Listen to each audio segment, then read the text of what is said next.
Let me just break something down to you real quick. Before you begin to judge me, I walk that proverbial line between life and rhyme. So if my life is crime, son, it's obvious that I gotta exploit what touch me. So you can sit back and render your verdict at the end of the day. Peace, and it's hip-hop, you don't stop. Hip-hop Advocate Show with John Figs. De La Music. And the rough. Episode 37. Woo. Damn, yo, 37. Sounds big, right? Yo, real big. So big. Yo, I had to bust out the 37 Ave, the Beatnuts, baby. Junkyard Oh, Juju. shit. Yo, Word up. fellas. Crazy. See who's scientific. Yo, Talk it. when was that time you like, yo, that divine moment, like, yo, I want to pick up the mic? It was around 98, 99. I got inspired. Around that time. I told you I Musical Massacre. I heard first, and then I went back and caught Stone Crazy. Wow. Caught some gems. That one, Stone Crazy, top 10 albums all time. Hip hop. Stone Crazy. Wow. Well, for me, I was about 12 years old. I went to a block party. Shout out to Off the Mental. He used to do his block parties in Rael. Mm-hmm. And yo, I seen this dude hit the stage. I was like, damn. And I remember I had a tape up, I had a fro. The wind was flowing. I remember that precise moment, bro. Flowing through your fro? Word. Flowing. Ice pick and all that in there. The fro pick. I seen the dude perform. I was blown away. I'm like, yo, that's what I want to do. I want to pick up the fucking mic. You know what I'm saying? Yo, our next guest, heavyweight. You know what I'm saying? Chief General. The Chief General. You know what I'm saying? Yeah. Northern Queens. Was good. You know what I'm saying? General. You know what I'm saying? Chief Gab Gotcha in the building. Yeah. Yo, Corona Zone. What's up, baby? What up, baby? What's good? What's going on? Yo. Literally heavyweight. You heard? Yo, but on the mic, man, yo, that's a true story, kid. First time I peeped you, you know what I'm saying, perform, I was like, damn, yo, you killing it. You know what I'm saying? Appreciate you. You know, just love the art. You know what I'm saying? Always love the music. Always love the culture. Especially, you know, we real geographical. You know what I'm saying? So especially when I got to put on for my city, for my town, Always for my repping. Ave, always repping. Yeah. Always. And we heard you on this album. On the Stone Crazy. That's ill. Shout out to Junkyard Juju. You know what I'm saying? I love that man. That man, you know, he opened big doors for the brother. You know, he was like, to this day, he's like top 5 best producer that I've ever seen, that I've ever heard. Bar none that I've worked with, I'm more than blessed to have worked with him. You know what I'm saying? He's a great musical ear. He's a great thinker. You know, he's official. You need to have him on the show. Yeah. Oh.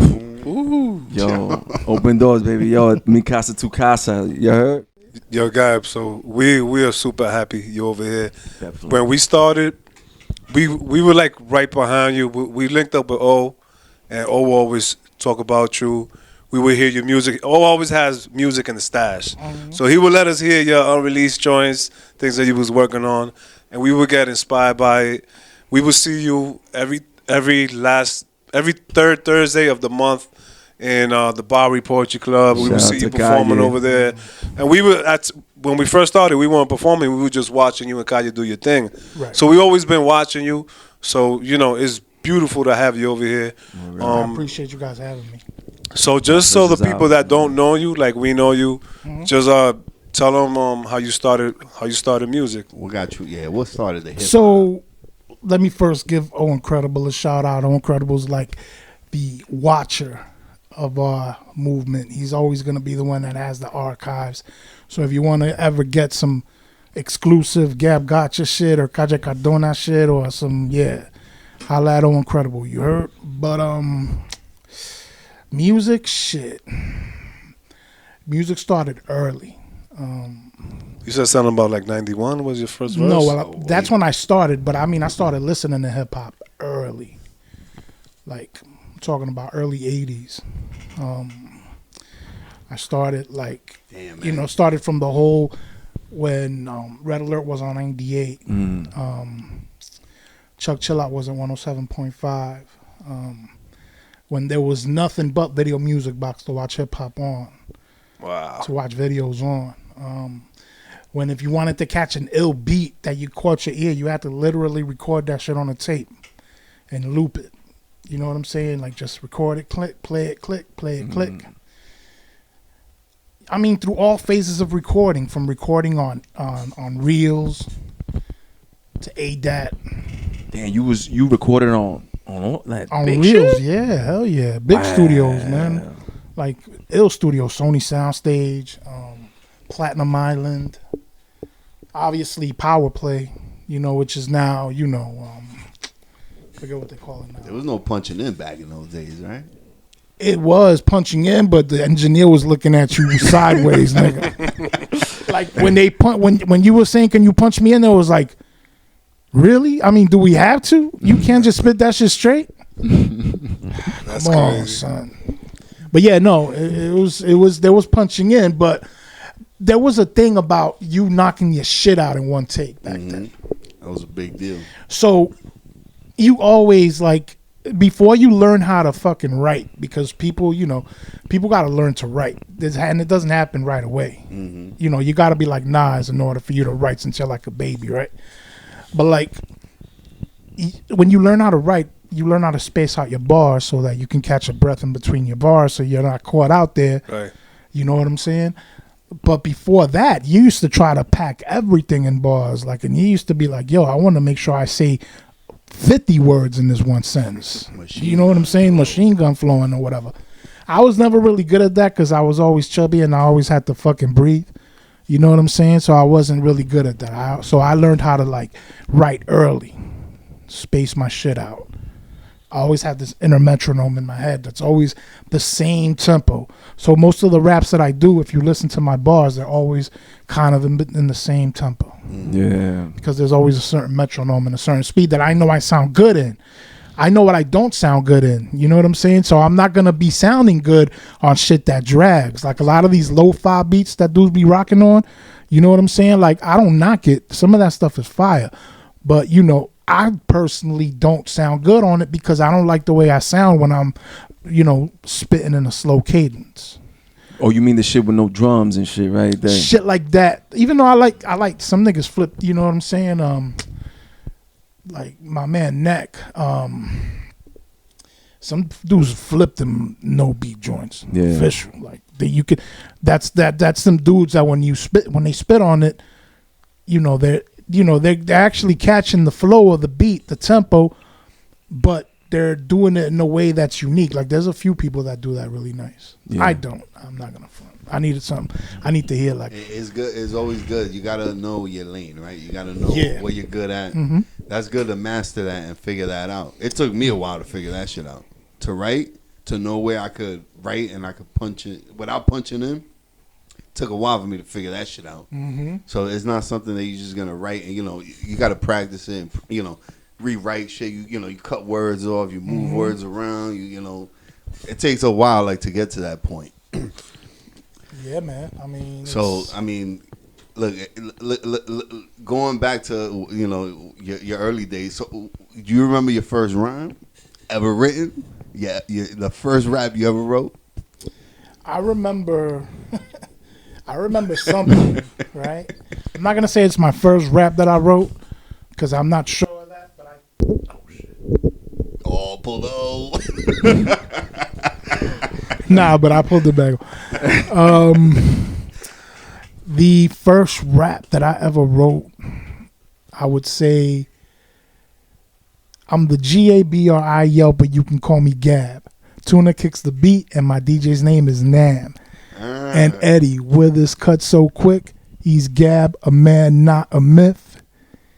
He takes out all them. It's something bad about that. That's about, and that was it. That's how it started. As simple as that. But I'm talking about this is in the early 80s, in the late 80s already. You know what I'm saying? So of course. And that was our show and prove. That was like the first bars that I can remember. Now, there's probably shit. That's crazy that you remember that shit. You know why I remember it? Because these guys always remind me of that shit. You know what I'm saying? Because they remember it. Wow. He knows it Fucking Eddie probably knows it, and Eddie hasn't heard it in years. But that's because I don't know. It was something in that moment that we made that. It's a beautiful moment in history. It's like, yo, we got our own now. Yeah, we got our it's own real. fucking MC now. It's like, nah, it's just a beautiful moment in history because we didn't have no idea. Look, I was still going to St. John's during that time, St. John's Prep. I got kicked out. Wasn't no surprise. That was like, that was gonna happen. You know what I'm saying? Like, once we brought motherfucking the whole crew up to fucking greet and meet St. John's, it was over. Yeah. Oh, wow. Wow. Yo, we used to go up there, man, in high school. Oh, shit. Yo, shout out to Nick. My boy Nick used to go to over there to St. John Prep. And, Oh, yeah. yeah. And then we used to go to AV. And then one time one of my mans, Berto, had beef with a dude. Somebody was trying to holler at shorty about. We went over there like 50 deep. And the dude had to hop in his man's trunk and leave the school. Y'all want to hear some crazy shit?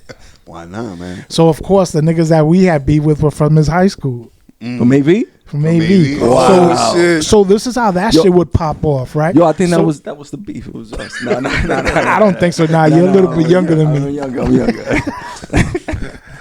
Yo, but nah, it was kind of crazy. It would start because we would jump on a train in Ditmars, and you know we going to a motherfucking Catholic high school, so everybody got the uniform and the shit, you know, tie, and of course niggas from aviation high school. A lot of dudes from Queensbridge go there, Ravenswood, you know what I'm saying? So they got their thugged out element over there.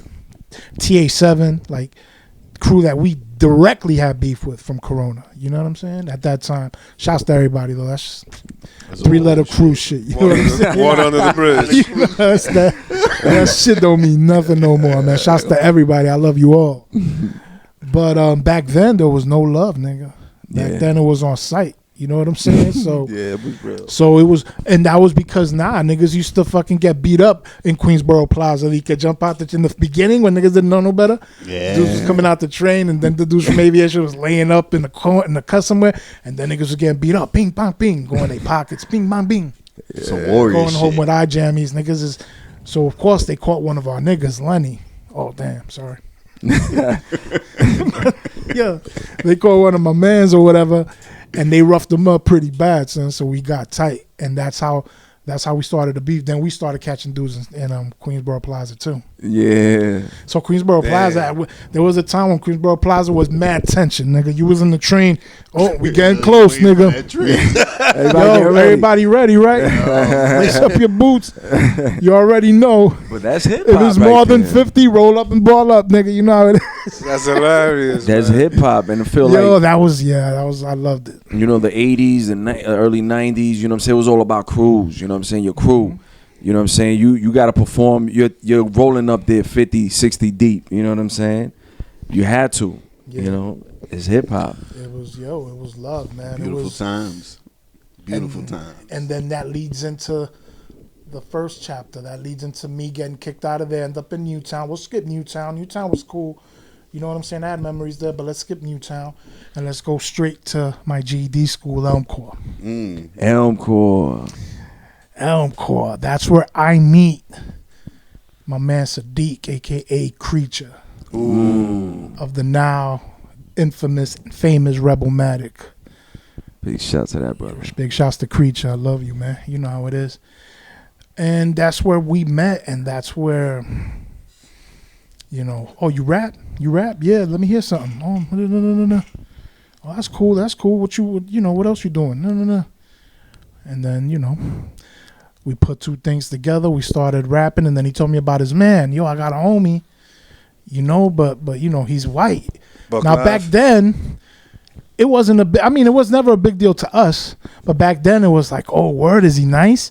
Because there was no M&Ms yet. Yeah, you got to ask that question back then. So, yeah, he's nice. And then when I heard him, nasty. God bless your soul. I don't know where you at, Buck. I know you may be still here, may not be still here, but you're one of the best. Wow. This sounds like the creation of the Triflicts. And this is what births the Triflicts. Let's go. And then the Triflicts, we started recording. with shouts to Artie, Chef Boy Artie. I don't know if y'all, Artwell Smart. He was a producer. He was one of the first producers that heard us and wanted to fuck with us. Back then, that was a big deal. There wasn't like 30,000 producers like they are now. Back then, it was only a select number. Well, it wasn't as many studios either. Exactly. Many spots to record at. Yo, you know where we went to record? We used to go to Funky Slice Studios in Brooklyn, in downtown BK. The same recording studio where an infamous rap group, Mob Style, used to go record. I don't know if y'all know who Mob Style is, but if y'all don't, do the research. Mob Style used to have a member of the group. His name was AZ. Oh. And AZ, y'all know who AZ is. Wow. You know what I'm saying? That's crazy. History right there. And this is around 1996. This is Oh, this is 89, yeah. 90, 91 at the most. And we used to go record there. Then we used to bounce to VIC, Vic Padilla, Grandmaster Vic. I don't know if y'all know him, but he's like co-produced a lot of Beatnuts stuff. Yeah. He's an ill producer himself. Shouts to VIC, great producer. And he used to let us record at his lab too. I think he's doing like Spanish music now, I think. I'm not really sure. I haven't spoken to the brother, but he's always into something. He's a brilliant mind. Always creating. Yeah. And it was through Vic that we got to meet Juju. Because even though Juju was from the hood, like back then it was still kind of like you just don't approach niggas like that. Mm-hmm. You wait for somebody to plug you in, co-sign you, bring you in, because that was the only way you was getting in. That Corona circle back then was tight. Mm-hmm. There wasn't too many dudes fucking. It was like an interlock circle, you know. But Juju fucked with the music. He fucked with us, and he gave us a beat. You know what I'm saying? Now, we did Genuine. We did When the Bumps Come, Ripping Up Your Town. We did joints Big City. We didn't do too much, but that little bit of records got us signed to a label called 4th and Broadway. That's the same one that Mob was signed when to. we signed the 4th and Broadway, Mob left, and that was when that's where I met the RZA the first time. That was Gravediggaz. Wow, great. Poetic. What's my man's name? I think it's Fu Quan. Wow. But yeah, that's where I met the RZA for the first time. That's ill, man. Later on in life, our paths would intertwine again. Oh yeah, we're gonna get into that. Yeah, that was the Triflicts. The problem with us, ironically, was me. Hey, you being honest, right? Yeah. No, I mean, it's years later. It's already water under the bridge, water so far that I can't see it. But the problem was me because I was living another life too. Slashing and dashing, moving and streets are grooving, calling, maneuvering and shoovering, like my man Clyde the Glide says. So at that time, I was watching a Knick game. In the fruit of my youth, in my mind, I'm like, like invincible, right? Like I know everything. There's no OGs around what me. Teenager doesn't. There's no OGs around me though. There's no OGs to be like. I mean, JB was there, God bless his soul, but you know what I'm saying? We was all looking at the same goals, and we all knew what we had to do. And that time, we knew what we had to do to get there. Mm-hmm. We had big aspirations. We aspired to purchase the label that we were actually getting signed to, which was Hydra. But that was with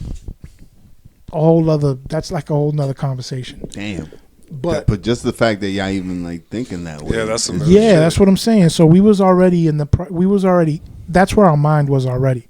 So there wasn't nobody saying, yo, you know what, you should pump the brakes and just do music, because you're obviously going to get to a point where you're going to get super hot But there was nobody to do none of that. The only examples I had was my own pop. You know what I'm saying? And like I said, at that time, I didn't give a fuck. You know what I'm saying? Like, whatever. It was just, that was the mentality. You know, like you said, being like a teen in the 90s, in the early 90s, late 80s, was, you was coming up on some you don't give a fuck shit. Even if you was doing good. You was still coming up on some, you know what? If the right opportunity arises, I'm jumping into something. Yeah. That's You know what I'm good, though. saying? Y'all had ambition, though. Yeah, Yeah, that was man. ambition. But, you know, ambition is like any other excess that you have in life. You know, anything that you exceed. When you exceed an ambition, you start to lose sight of the little things. That's in front of you at the moment. The little things, like, you know, like knowing that you shouldn't be talking nothing on the phone. You know, the little things. The little things that in the feds are big things. So yeah, to make a long story short, We're you gonna know, get to that too. that, you know, but yeah, so then we, you know, the Triflicts, because of the way that I was rocking, and you know, we decided that the best thing to do would be to just go our own way. When that happened, you know, Creature obviously went and did his thing, and he morphed into what he is now, which is an even iller version of whoever he was back then. He's found his niche and his zone and his wave, and he's doing his thing. I love Rebelmatic. And Getting better and with me, time. Creature, I mean, Juju came and was like, yo, let's do a couple of records. And that's out of that. And then out of that, when we did the records, we took them to this dude, I think it was Jerry Familari. Shouts to Jerry and Johnny Familari. Hydra Entertainment. Mike Heron. Ooh, Mike, my man, Mike. And yeah, we got signed to them, and that's when we did Angles. That was back then. 1996. Wow. We did that was Stone Crazy. That was when we did the Stone Crazy too. Bless the mic. But I was on 2-3 break on the first album. Street level. Street level. It was dope.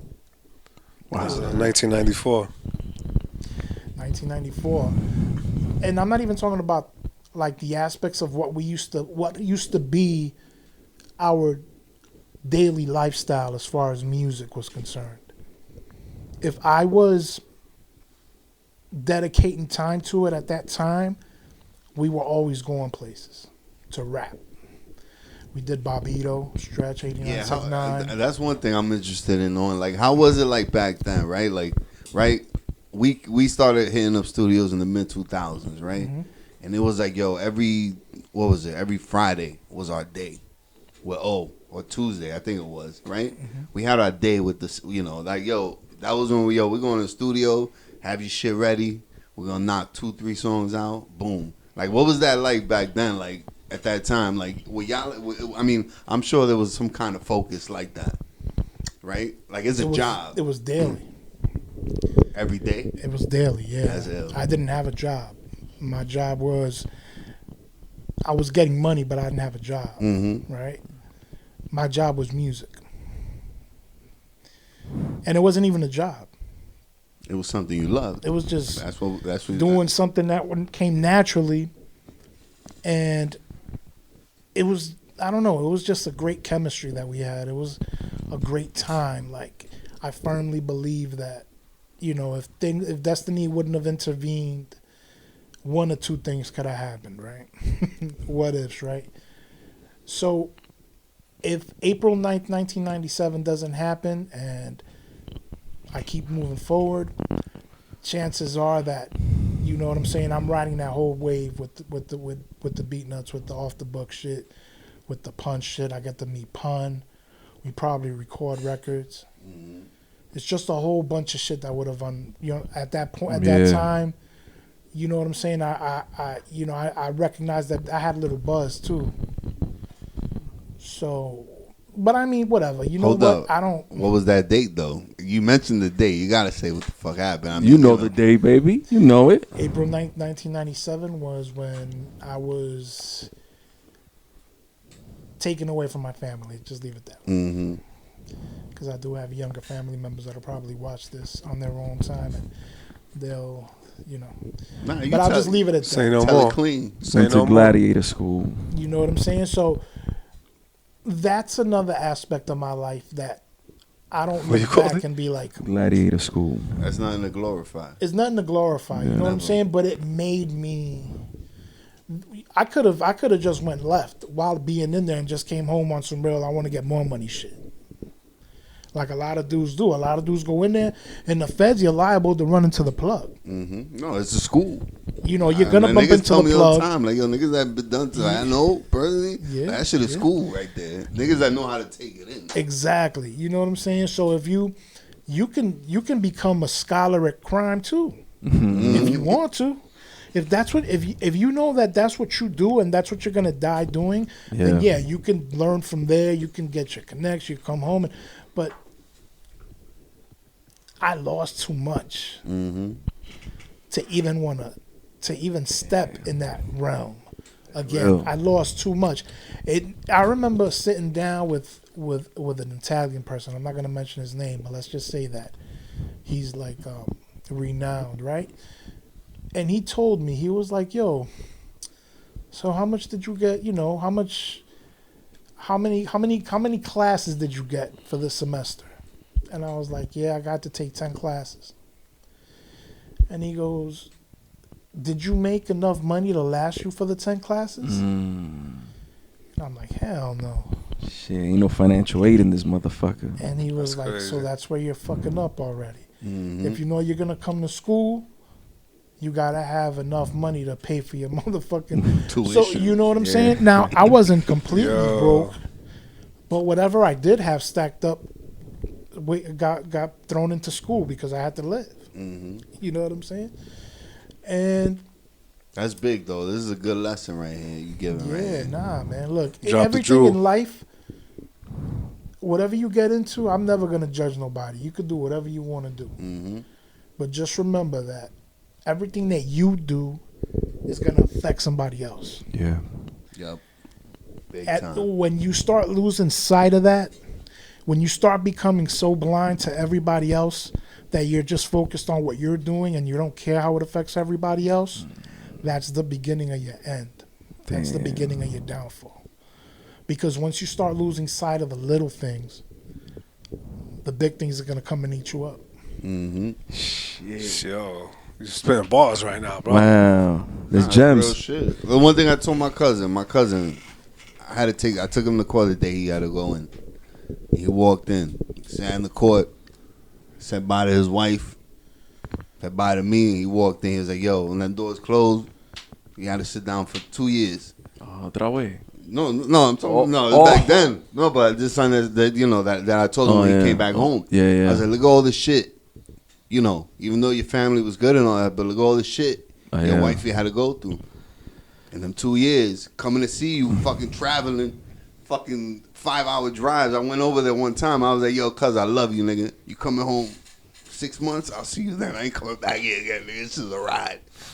Yo. But that's real shit. You do it all without breaking a sweat, and you do it all in style. From being a boss exec to a queen CEO to your business, to Tuesday tennis, taekwondo classes, kids' homework, family dinners, lunches, the daily workout, trip to the vet. Oh man, you could do this with style and with confidence. That's why Infinity fully reimagined the QX60 to help you conquer it all with ease. Even when you have back-to-back conference calls, on top of the kids' salsa lessons, not to mention your side hustle. A luxury SUV as functional as it is stylish, and as versatile as it is serene. Available features like panoramic moonroof, seating for up to 7 passengers, a suite of active safety features, and massaging front row seats. Introducing the all-new Infinity QX60, designed to help you conquer life in style and confidence. Learn more at infinityusa.com. Now, with extremely limited availability, contact your local retailer for inventory information. When we met, my man was dormant upstate, so you know what I mean. And I remember once you graduated, you know, O was always, you know what I'm saying, yo, when he comes back, he's gonna come back hard. He's gonna come back twice as illa, this and that. And was Hustler's Prayer. That was like your debut, right? That was the first album, yeah. Yeah. That was the first album. I remember. I still have the CD? Your mic. I still have it. You talking to the coconut juice? Come on, bro. I still have that. Water. I was gonna bring it, but I ran out of my crib so fast. I forgot my bud and I forgot that shit. But I remember the feeling of yo, that shit's pop. Yo, that's coming out. That's dropping. You know what I'm saying? Yo, Gab's performing. You know what I'm saying? Like a sense of urgency. Yeah. I remember that.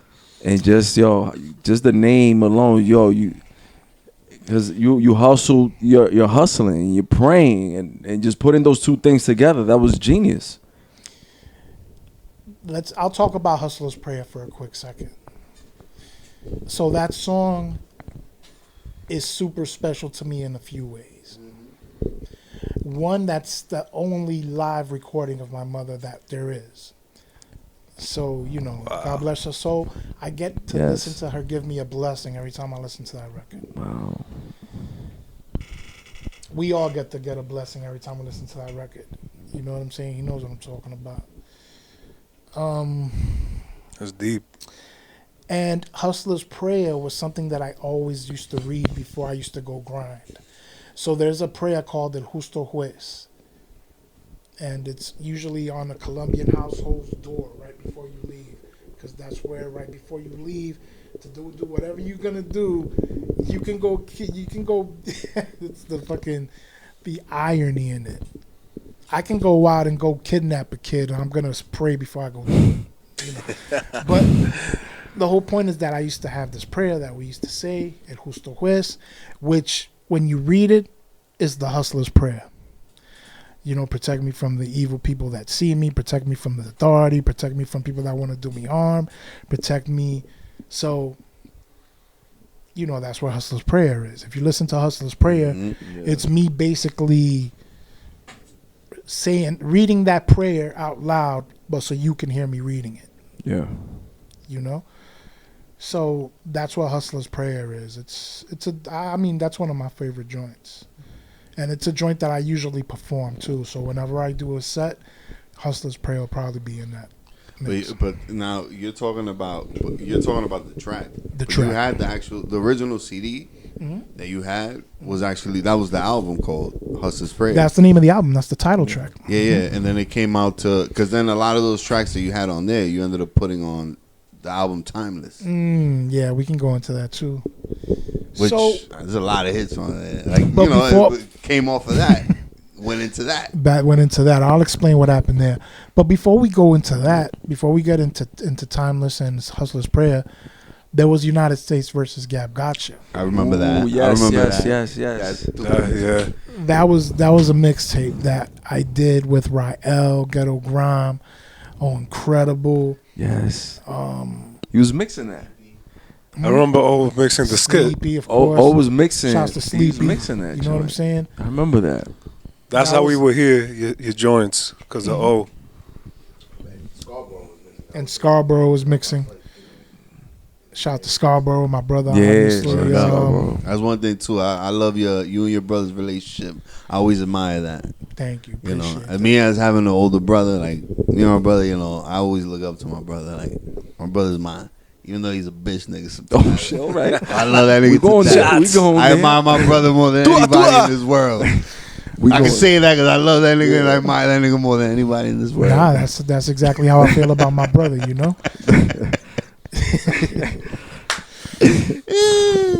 It's the love and the hate, huh? Nah, you know that brotherly love, kid. That brotherly love goes a long way, man. And yeah, the United States versus Gab Gotcha was when those were days that we were in Ghetto Grime Studios, right? JCNY, Wow.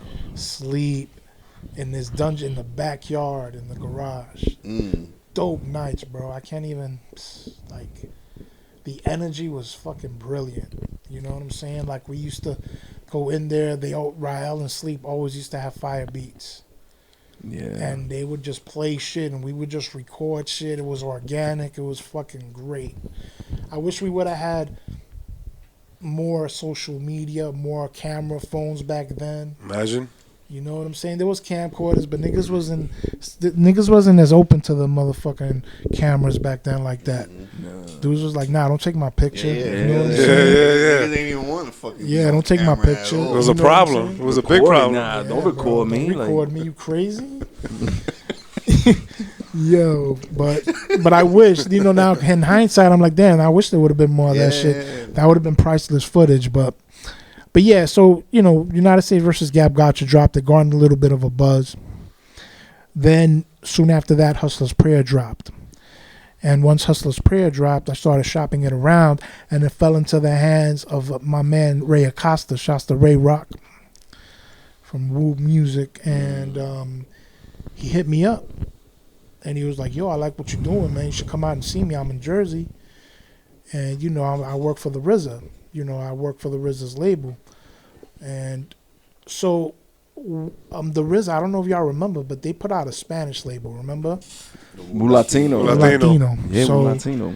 when they first did Wu Latino, not that I know too much about it, so I won't get into depth, but I know that they got artists or whatever, and they were breaking artists open. But when they started to do that, that was around the time that I believe,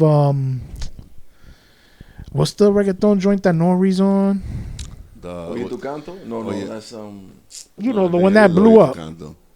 Is it Oye Mi Canto? With Lumi, no, not Lumi. Yeah, with that's not Oye Mi Lumi D, Canto. with the twins. the The twins, girls. yeah, with Oye the Mi Canto with Nina Sky. yeah, with Nina Sky. So you remember that when that shit dropped, that shit like took over everything, and it kind of like just like it shut down like the Wu Latino label because the artists that they had weren't really pumping and they weren't really making music like. So they were like, you know what, we want to try to we want to change it to Wu Music Group, and we want you to be the first artist that we sign. They had also signed at that time YDB, which is Old Dirty Bastard's one of his kids. Yeah, son. And yeah, man, that was surreal too in its own way. Yeah. That whole period, but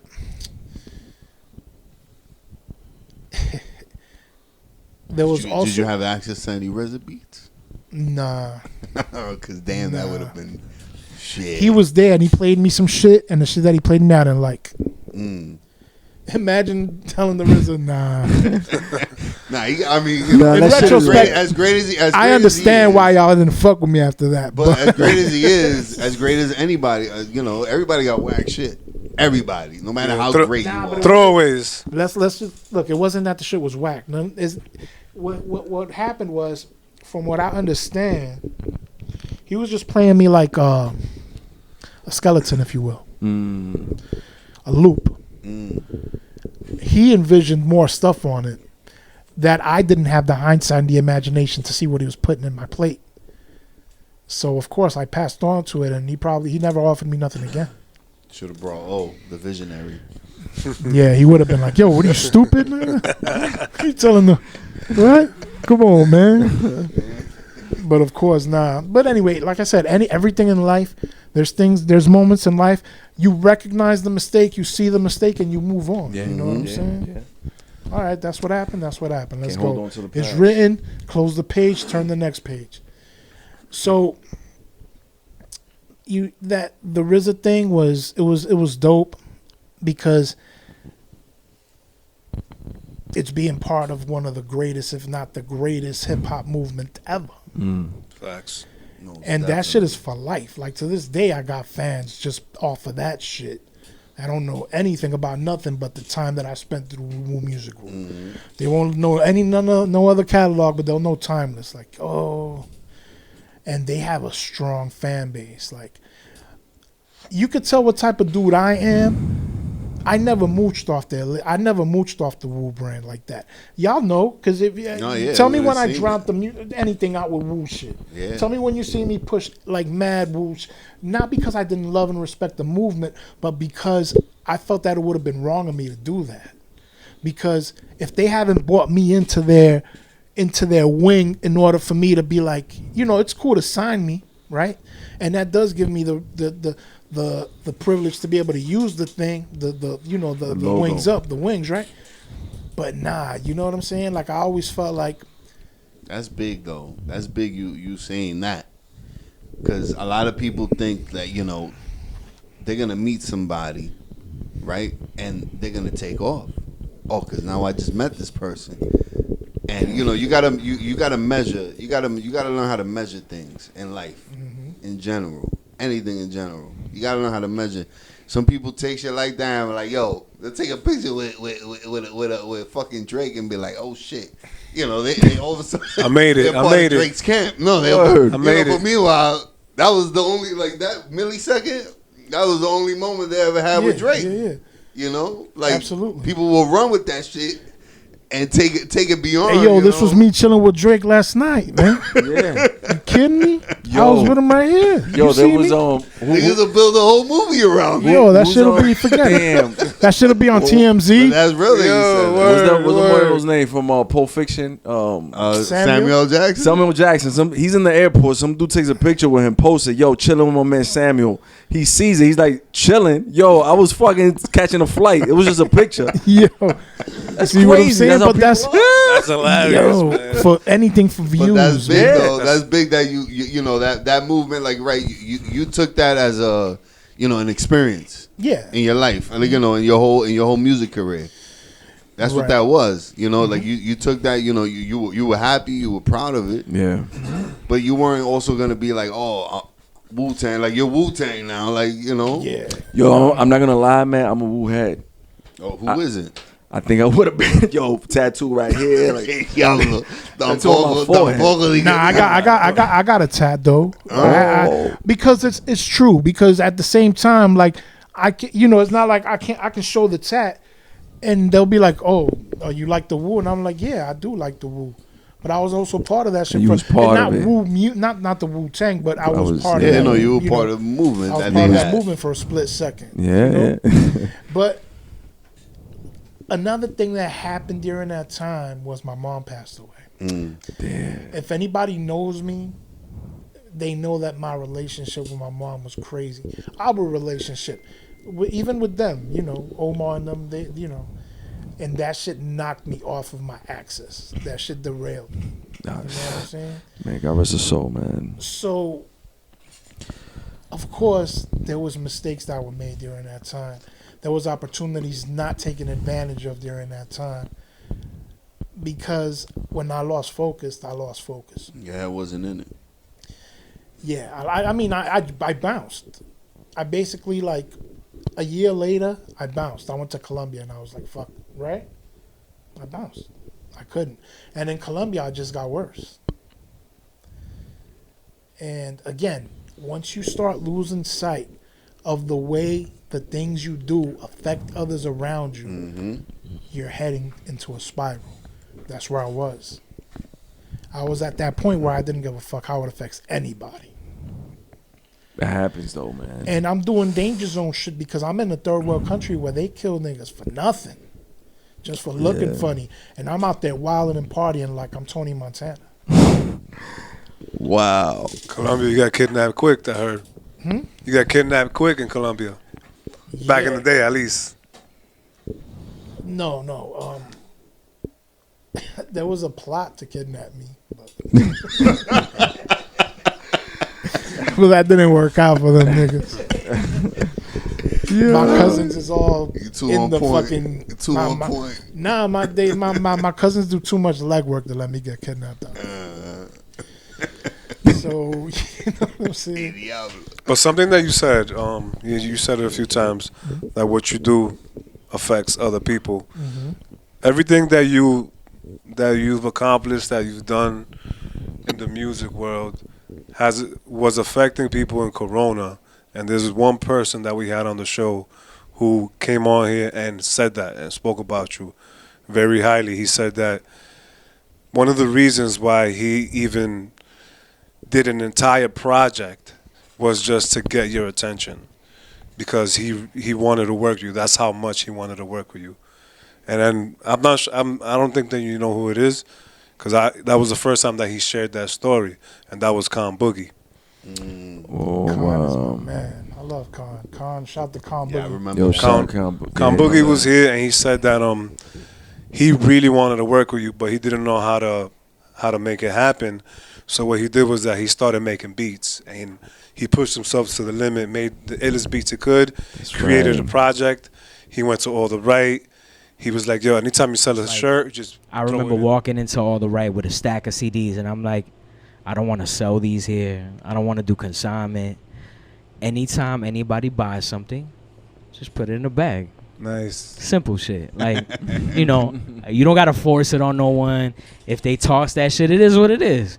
But, you know, I remember scrounging the little money I had, whatever job I was working at the time, and I think I pressed up maybe like 300 copies.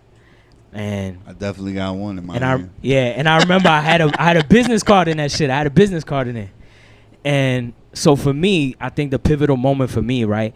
And I think this is it's kind of, what's the word, serendipitous of like this situation, which is that one of the first people that called me was Gab. All right. Gab. And it just so happens that before that, he was one of the artists that I wanted to work with.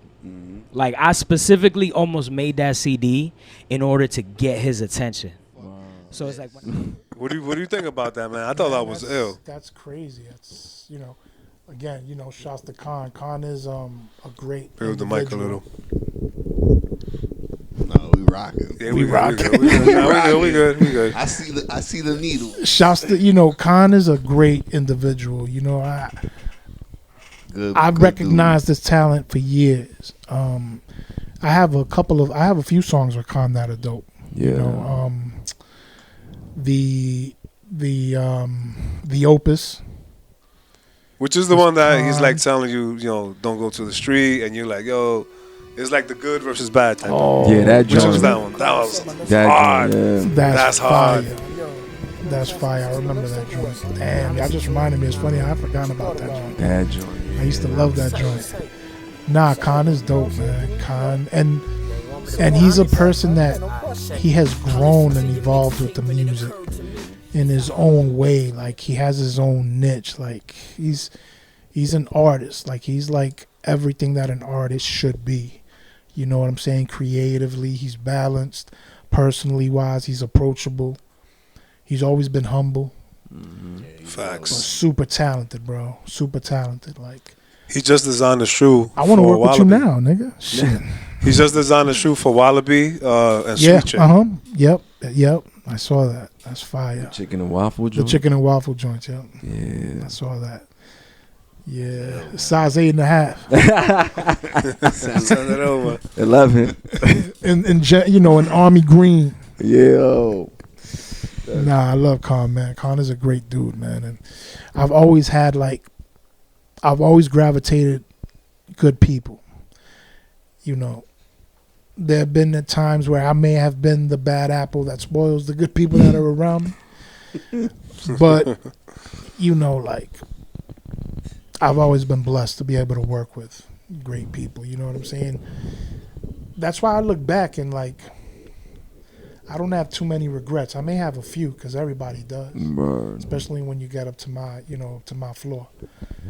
So, I got a funny ass Gab story though. I'm gonna wait till later to say it. but You yeah, don't there's tons of remember. funny ass Gab stories running But I around. feel like we skipped the whole. Hold up, man. Yo, we had the brother Rod the Bliss here. Ooh, Crown City. Crown City. We skipped right over all of that. Nah, we haven't skipped it because we just haven't gotten into that yet. There's I a haven't lot to gotten talk into Crown about. City. Crown City is a lot to unpack. Wow, the Jihad joints. The Jihad joints. Jihad was Marley, Through, Yeah. and Ski. So Moon. Shouts to Moon. Word up. Moonshine. He's out there on the West Coast killing it. Apartment. What is this? Apartment. 2. I don't want to say the wrong thing on Yeah. the air, but yeah, it's apartment something. But I know he's been doing this thing for years. Yeah. He's pretty much, he's entrenched over there. So he's doing good. Crown City, man. When I came home, one of the first people to come and see me was Camille and Through. They came literally when I was still on house arrest. Like Shout out to Through. When I still had the shouts to Through, Cam, the whole Crown City, Rod the Blizz, Evie, Concept. Apartment 7A. But That's what he was talking Willie about. Mays. Willie Mays, yeah. And they came and they pitched it like, we know who you are, we respect your music, and we would love for you to fuck with us. They let me hear a couple of things, and I was like, yeah, you know what? I could fuck with it. Angel, shouts to Angel. And we made some great fucking music. Yeah. The first of the month, y'all was dropping every month. Yo. Dropping some shit. Some bangers. What? Like, that's a part. I love the music that I do with Crown City. The Papoose, before the Papoose? Yeah, yeah. said? All of us put out ill projects. Yeah. All of us. Like, Camille put out projects. Rod the Blizz, Through still rocking. Rod the Blizz is still rocking. Camille's still rocking, but he doesn't want to put it out there. But I know you still rocking. He's still rocking. Basement. You know what I'm saying? Like, he's too much of a genius not to. There's a Rod the Bliss and a Gap situation happening. Who said that? We heard it. We heard it through the Yo, my mic on? Yo, we asked Rod about it, and he was tight-lipped. He didn't want to say nothing about it. He didn't want to let loose. Yeah. So he got up and walked out. He's like, I'm not talking about that. Which is like saying, yeah, there's something going on, right? It's obvious. But yeah, the last project that I put out was my There's Medallion, and that was like, I guess my rendition of a lo-fi album. You know what I'm saying? But I'm done with that phase of my life, and I'm moving forward. And I guess Don't tell me you're making Christian music. no. You know what's funny? That when I was in school, somebody very prodigious in the crime world told me, "Yo, you should do Christian raps. If you want to do Christian rap, I'll back you financially." Wow. I'm not gonna say his name, but the financial backing was there. Yeah. He wanted me to do Christian rap. He wanted me to rap about Jesus. I was like, it wouldn't be real, Papi. It wouldn't be real. Yeah. You know what I'm Couldn't saying? commit Like, to that too I can't. full-time, I'm gonna be nah. rapping about that, and then I'm gonna be getting my dick sucked while I'm writing the bars. It ain't gonna be real. 2 buses Can't. and a couple of trains. You know what I'm saying? But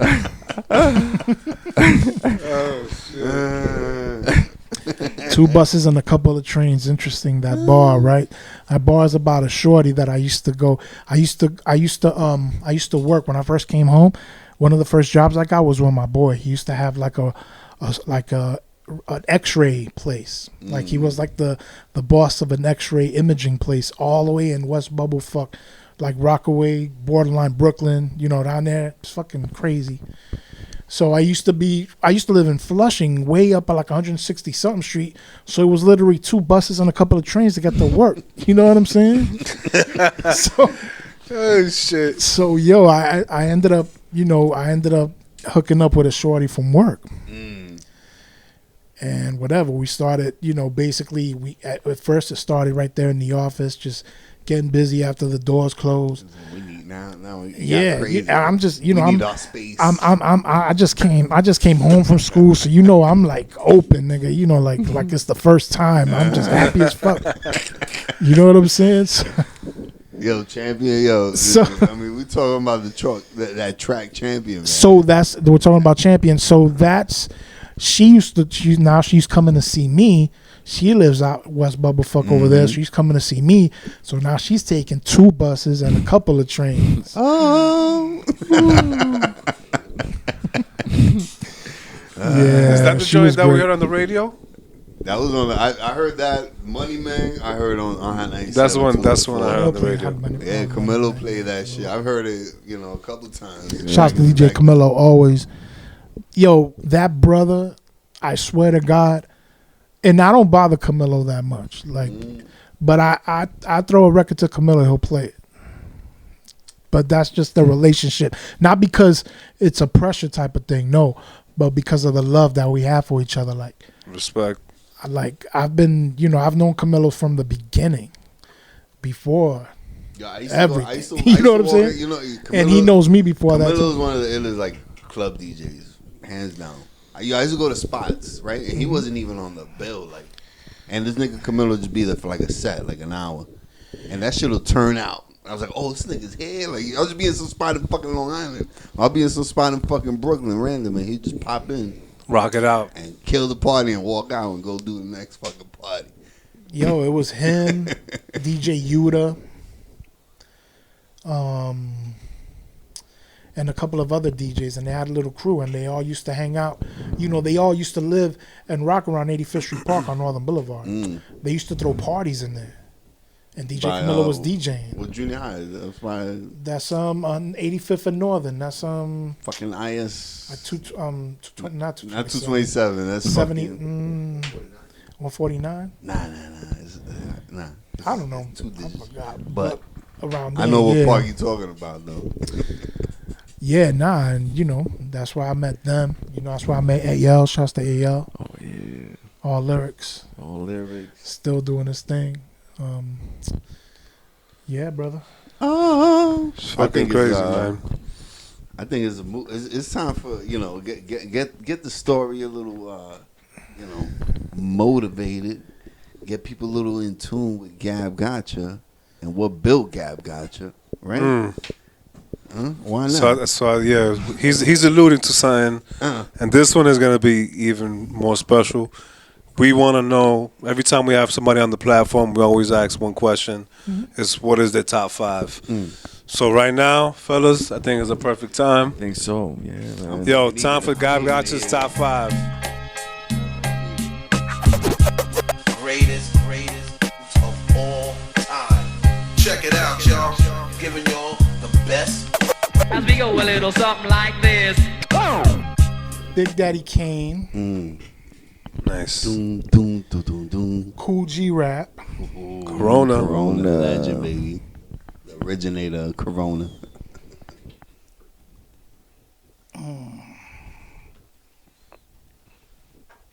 Big Am I wrong? Pun. Am I wrong for saying? Hold up.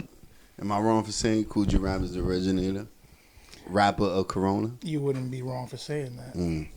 From Corona, and that we talking what 86 It's the, when he came it's out. the Godfather, as far as I'm concerned. He's, you know what I'm saying? And then Pun, baby. Pun, Ooh, number 3 pun. Notorious B.I.G. Mm. and Nas. Ooh, let's go. That's heavy. That's heavy. That's my top 5. I like that. But again, there's another 5 that I could have put as my top 5, and it would have hit the same.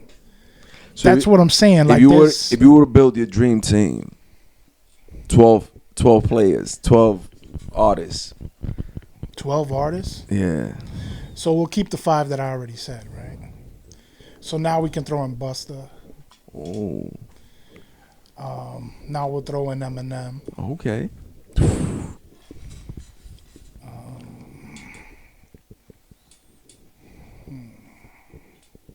You got 5 left. Yeah, I know. Another 5. Another top 5. Black Thought. Oof. Genius right there. Jay-Z. Undoubtedly. Rakim.